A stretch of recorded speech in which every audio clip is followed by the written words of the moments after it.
L'art d'être bien.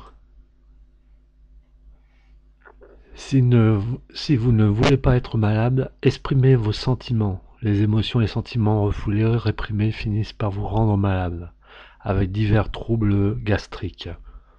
Alors, il faut se trouver une oreille attentive pour partager notre intimité, nos secrets, nos erreurs. Le dialogue, la parole, comme les mots, sont de puissants remèdes et une excellente thérapie.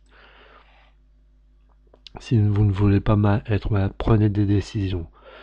Une personne qui ne se décide pas demeure dans le doute, l'anxiété et le désespoir. L'indécision favorise l'accumulation de problèmes, de soucis.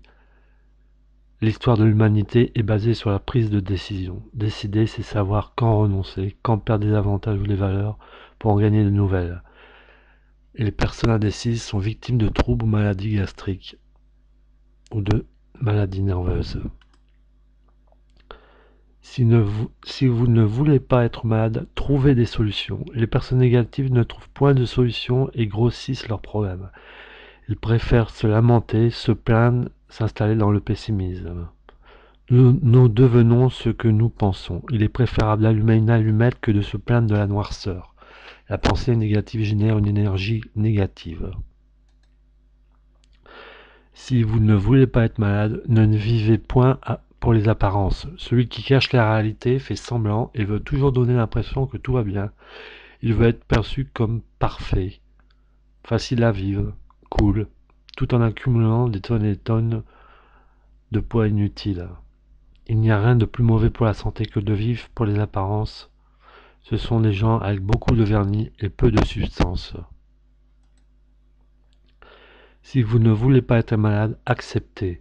Le refus de l'acceptation et l'absence de l'estime de soi nous aliénent. Faire ce qui nous sommes prédispose à une vie en santé. Ceux qui n'acceptent point de ce fait deviennent envieux, anxieux, malades. Soyez acceptés comme vous êtes, acceptez d'être accepté et acceptez la critique. Cela relève de la sagesse. Si vous ne voulez pas être malade, faites confiance. Celui qui ne fait pas confiance ne communique point, n'est pas ouvert et est incapable de trouver des relations stables et profondes. Il ne sait pas comment établir une amitié basée sur la sincérité. Souvent, la non-confiance est typique du manque de confiance en soi et en ses moyens. Si vous ne voulez pas être malade, ne vivez point dans la tristesse, vivez dans la bonne humeur et le rire. Soyez heureux, ces facteurs vous apporteront l'équilibre et la santé. Une personne heureuse a la capacité de changer son environnement, peu importe où elle vit. La bonne humeur nous sauve. La joie de vivre, c'est la meilleure thérapie pour rester en santé. Voilà, la bonne humeur.